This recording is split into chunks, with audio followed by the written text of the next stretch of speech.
Do you know what? If he's not gonna come out, I'm gonna stomp Ishii's face in. Oh boy, he's not joking. Danielson's not playing. Everything they do.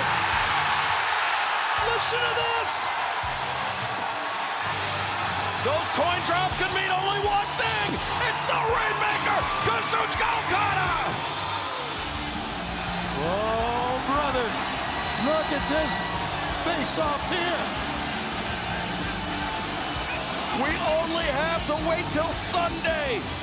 The main event, live from Toronto on pay-per-view. Forbidden Door, the American Dragon, Bryan Danielson, the Rainmaker, Kazuchika Okada.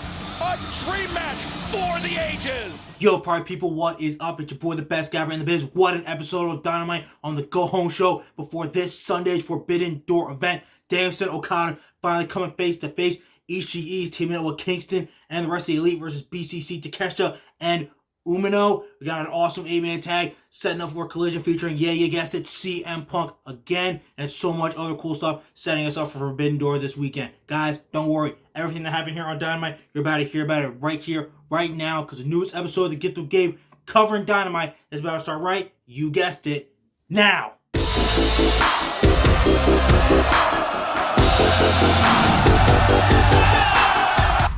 Okay, you guys, so we kick things off on the show tonight with a battle of brother tag teams of the past and of the present and future, with the Guns going face-to-face in a matchup against the Hardees. Match was pretty good. It's nice to see, the Hardees like getting back into it, which is pretty much going to be like their like farewell, run, their tour, see how far that goes into the coming months.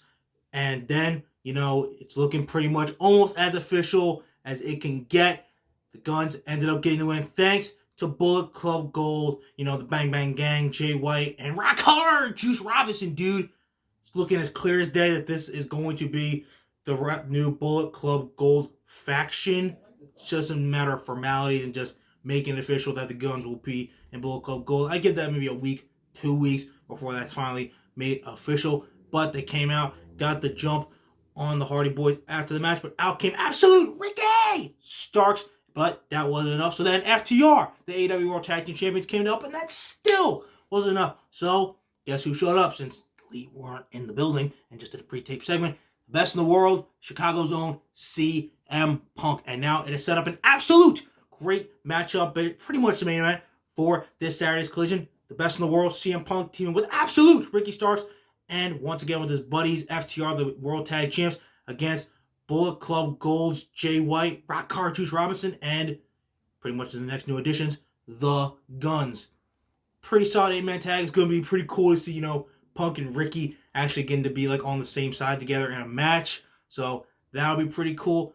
I'm expecting, obviously Punk to win. It's on his show, like he said. So I'm looking forward to it. So let's see how that goes. But, let's, segue into this. Speaking of Punk and Ricky Starks, those two will actually be in the Owen Hart Cup tournament on the men's side. Take a look at the bracket. It's looking like we're going to have, for the men's final, pretty much, if you just do it simply, it's going to be Ricky Starks on one side, CM Punk on the other.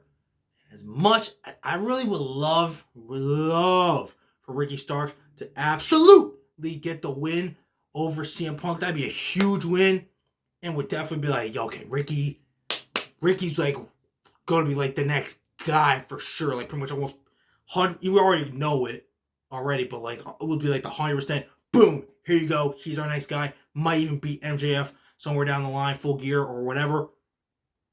Ricky Starks beating CM Punk would be that. But I don't think they're gonna have CM Punk lose. I could be 100% wrong. The only guy CM Punk has lost to so far is MJF and Jon Moxley. So maybe Ricky Starks could be, the third person. I don't know. Point is, if you look at the bracket, that's where it's looking like. It's going. CM Punk's first match in, the tournament kicks off this Sunday at Forbidden Door. Look, I'm all down for Ricky Starks being in the finals. Second they announced that for him, I was like, oh, let's go. Ricky should win that thing. But then I saw CM Punk at the top of the left bracket on the opposite side, and I was like, shit. So, I don't know. That's definitely going to be the final matchup. Starks and Punk.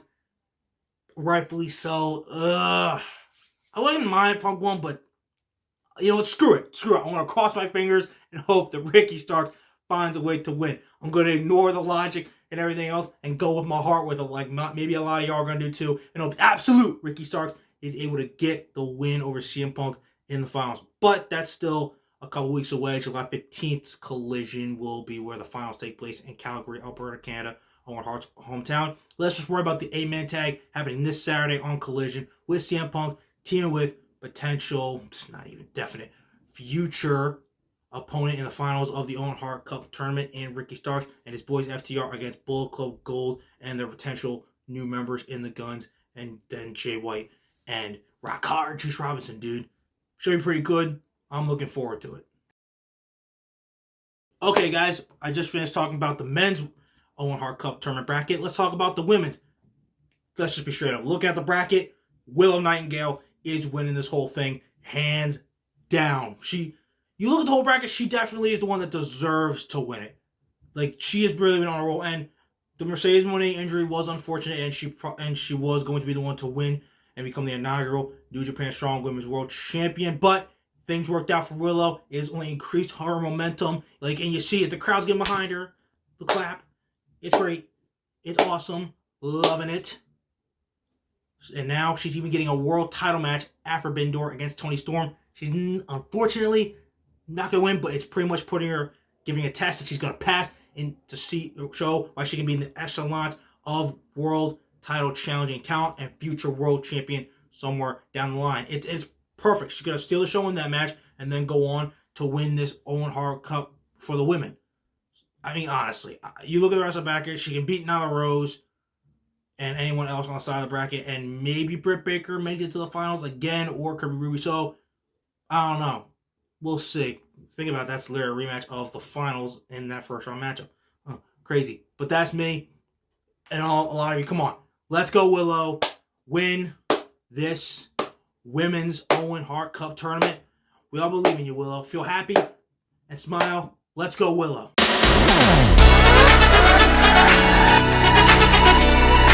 Okay, guys, we heard from Adam Cole Bebe tonight for the first time since last week's incredible 30-minute time limit draw against MJF. Cole, he wanted a rematch. MJF said, no. And that is when Tony Schiavone actually made the announcement that the first random set of names pulled from the tumbler to be in this blind AEW Eliminator tournament to determine the next challengers for FTR and their tag titles is World Champion MJF, the Devil himself, and Adam Cole, baby. This is gonna be wild.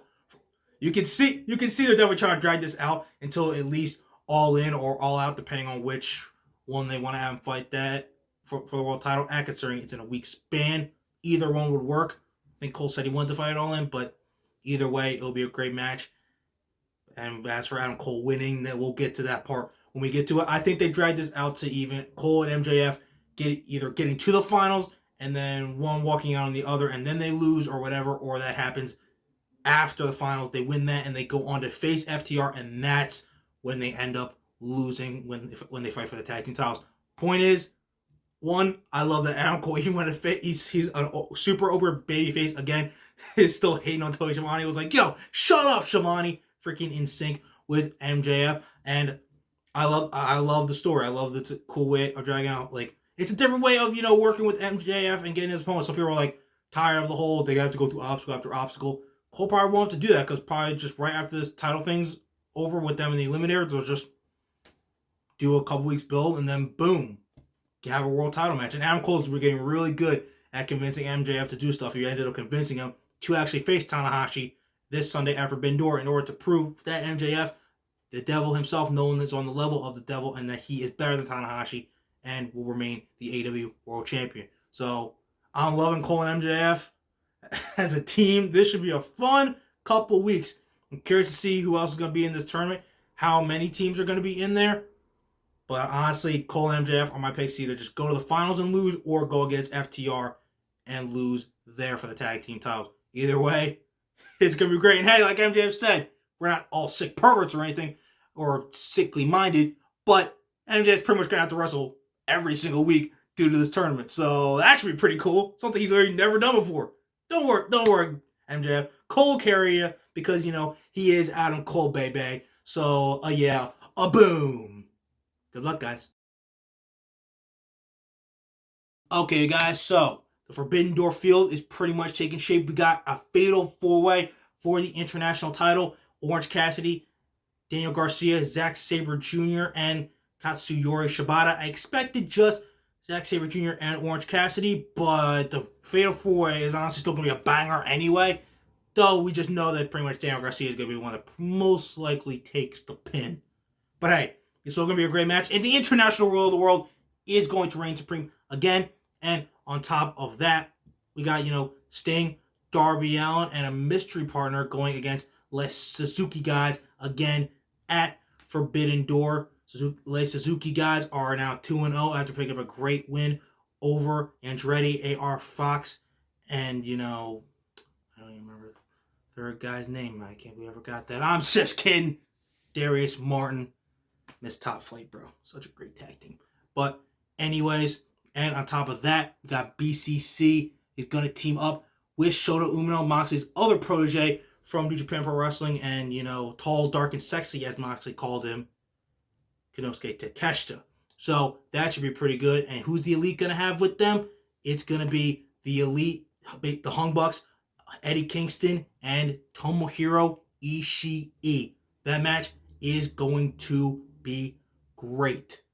Absolutely loving it. I figured they were going to do Eddie getting involved in some way, shape, or form. And once they had to announce somebody, I figured it was going to be Ishii based on reports of trying to get him in for Forbidden Door. And then they announced it. Danielson versus Okada will be the main event of Forbidden Door. We had the conversation to end the show.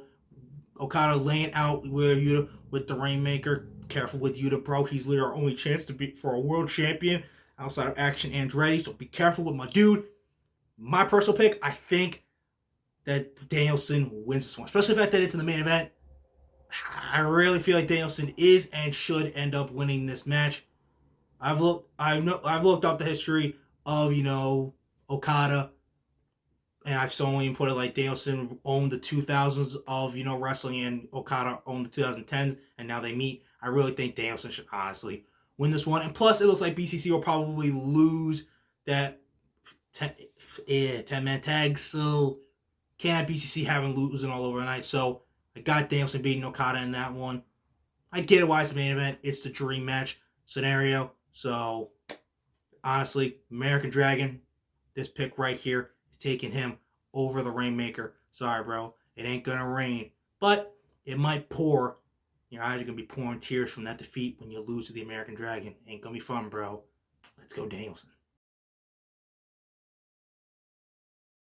Okay, you guys, that is Dynamite. We are done. Super solid show. We are literally on the cusp of Forbidden Door. But before that, don't even forget, we still got SmackDown this Friday. The fallout from one of the best super kicks I think we've ever had in freaking wrestling history, with Jay super kicking Roman, and literally him and Jimmy sending freaking Roman right to the Shadow Realm. Got the fallout from that as we build towards Money in the Bank, which is literally next week, where we're going to see LA Knight, yeah, win the Money in the Bank briefcase until I'm proven wrong. That's my guy, yeah.